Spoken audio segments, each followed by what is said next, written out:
John Miller fined me $500 for fishing in my own neighborhood lake, a place I'd cast lines for 12 years, the same sacred spot where my wife Laura and I shared our final peaceful mornings before cancer stole her away. I'm standing in my driveway, tackle box still damp with morning dew, staring at this absurd citation demanding a $200 annual permit for recreational water usage by non-residents. Non-resident? I've lived in Greenhaven Pines since Obama's first term, back when Laura and I would sit on that weathered dock at dawn, her laughter rippling across Crystal Lake as she reeled in bluegill, her eyes brighter than the sunrise painting the sky orange and pink. Now, 3 years after her passing, this lake, our refuge, feels violated by some bureaucratic power grab.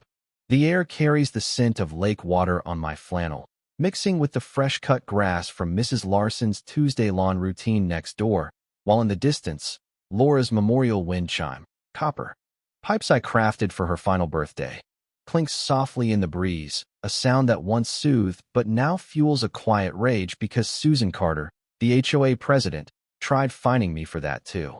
This morning should have been my ritual to honor Laura, a tether to her memory amid chemo battles and sleepless nights. But this paper in my hand brands my grief a crime. What would you do if your HOA taxed the one place keeping your spouse's memory alive? I'm Daniel Reed, 52, a retired electrician turned handyman, and 12 years ago, Laura and I moved to Greenhaven Pines, sold on a developer's promise of lakefront bliss, fishing, kayaking, community picnics. Our modest ranch on Cedar Lane wasn't fancy, just cozy with a kitchen window framing Crystal Lake like a postcard, and those first 8 years were paradise. Every 6 a.m., we'd trek to the water with rods and a thermos of coffee strong enough to wake the dead, the gravel crunching underfoot, mist rising off the lake, lures plopping softly as we talked about dreams, regrets, or nothing at all while the sky bloomed with color. After Laura's diagnosis, those mornings became our sanctuary, stolen moments of peace. Between hospital visits, and even after she passed, I kept fishing to feel her near, to keep time from erasing her. But paradise doesn't last when vultures circle. 8 years ago, when the last lots sold, residents formed an HOA to protect property values, and I voted for it, thinking basic rules like mowing lawns or banning neon houses made sense. Nobody wants a neighbor's yard looking like a scrap heap. Then Susan Carter, a 48-year-old real estate agent with a sharp bob and sharper ambitions, bought a McMansion on the hill and clawed her way to HOA president. Picture her cruising in a white SUV, vanity plates screaming Elite One, ruler in her purse to measure grass blades on her compliance walks, her smile all teeth but eyes cold as winter lake water. Her husband, Robert Carter, a city councilman with connections, gave her untouchable clout. 6 months back, Susan's board snuck in new lake rules, no community vote, demanding that $200 permit, buried on a clunky HOA website. Half the neighborhood doesn't check because we're busy fixing faucets, coaching kids, or grieving. I wasn't scrolling forums at dawn, I had fish to catch. So when Susan rolled by that Tuesday, spotting me casting like I had for years, she saw dollar signs, not a widower's ritual. $500 fine plus permit equaled $700 for her HOA slush fund.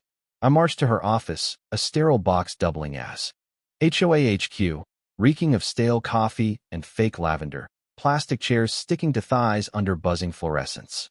Susan sat behind her oversized desk, nails clicking like a countdown. Rules are rules, Mr. Reed, she droned, eyes glued to her screen. I poured out my heart. Laura, our mornings, the lake's promise in our deed. Her reply? I'm sure your late wife would value community. Guidelines. Payment due in 30 days, or we'll escalate. That's when I knew this wasn't about rules. It was power, control, putting the handyman in his place. Days later, a lean threat landed in my mailbox, followed by Susan's SUV prowling my street, snapping photos of my trash bin lingering curbside or my truck nudging the driveway line.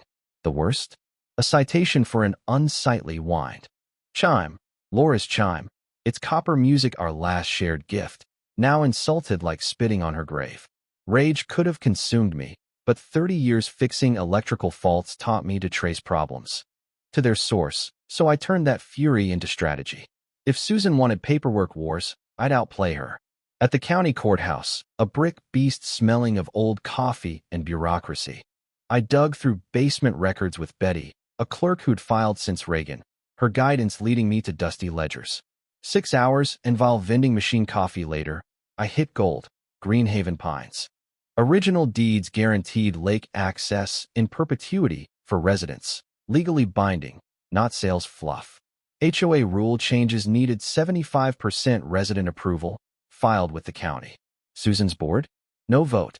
No records, no authority. Like union bosses I'd seen try sneaking contract tweaks. I needed allies, so I visited Doris Wheeler, 78, the neighborhood's eagle-eyed matriarch who'd lived here since the first shovel hit dirt. Over Earl Grey in her cozy recliner, she scoffed.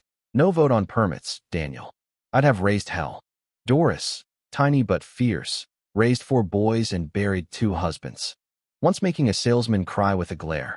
Then Susan overplayed her hand, showing up while I fixed Mrs. Garcia's faucet, a job stretched by shoddy prior work, whispering to her about my violations and unstable grief.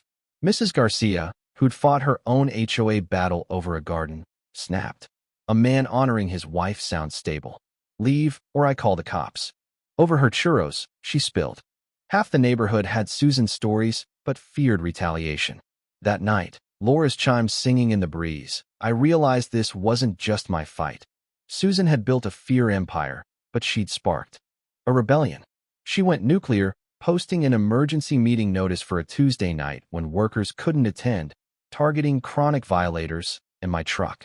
Robert, badge gleaming, preached harmony at my door, but I recorded it. Union lessons on evidence. At the community center, amid screeching chairs and sweaty tension, Susan pitched new fines. I stood with my courthouse folder. Verify authority first. Silence. I exposed the deeds. No votes. Her targeting. Phones caught her flustered denials. Then Janet Pierce, a military spouse, dropped a bombshell. Susan's used Robert's position to threaten us. Stories poured out. Mrs. Bennett's tacky gnomes, the Thompsons' basketball hoop fined for inches, Mr. Larson's flag, too prominent. Susan targeted minorities, elderly, anyone beneath her. The coffee pot gurgled mockery. Susan cornered me post-meeting. You don't know what you've started. But neighbors' porch lights glowed. Groups whispering, her misstep. She escalated. Zoning complaints on my business. Ironic. Hers ran from home. Morning SUV stakeouts reeking of floral perfume. Pressuring lake maintenance to report my fishing as environmental disturbance. Her peak folly? Blocking Mrs. Garcia's sister's driveway during a midnight flood emergency. Preaching contractor vetting as water gushed. Move or police. The sister barked. That crossed a line. I hired Tom Randall, a lawyer whose office smelled of old books and fresh coffee, his diploma's screaming experience. He found 47 complaints in 18 months, unprecedented. Detective Clara Lee saw harassment patterns crossing legal lines, noting board members' personal liability. Mrs. Garcia's sister's viral video of Susan's blockade sealed her fate. In Doris's lavender-scented basement, our A-team formed. Tom on legals, Doris on gossip intel, Janet on logistics, Clara on docs, Mrs. Garcia rallying Latinos. We uncovered Susan's bias. Henderson's roses fined while her landscaping sprawled free. Her clients even questioned neighborhood stability. Paralegal Maria dropped the bombshell. Crystal Lake was an HOA property. Developers abandoned it in '95, leaving it county-owned. Now up for auction at $125,000, no bidders. Laura's $180,000 insurance, untouched, felt destined.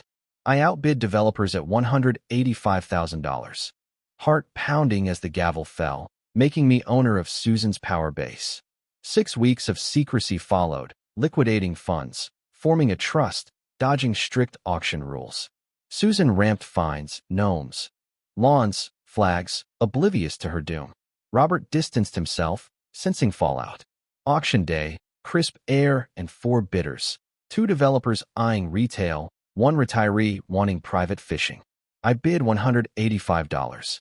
000. Thinking of Laura's lure, our mornings, the community we dreamed of. Sold. My lake now. Monday's meeting with Susan's Waterloo. Notices promised $2,000 assessments for security on my lake. The center overflowed, 150-plus residents, a reporter ready. Susan strutted in, PowerPoint preaching control. I stood. About lake ownership, the deed dropped. Her face went white to crimson. Fraud, she screamed. But Doris, Mrs. Garcia, Janet, and others unloaded. Discrimination, threats. Clara served a restraining order amid applause. Susan fled, shrieking, Robert apologizing. A month later, their McMansion sold, fleeing to Nevada. Rumors of Susan's quick HOA ousting there. Greenhaven pines bloomed. Lake picnics, free fishing, Laura's memorial fund from refunded fees aiding. Kids' gear and camps. Eco-groups restored the lake. Values soared through unity. But as I cast with laughing kids, questions linger. Was buying the lake justice or revenge? Did my initial HOA band sign divide or heal? Share your take. Fair karma, or a mirror to community flaws. Drop your HOA horror, gnomes, flags, fines, and like if underdogs triumph.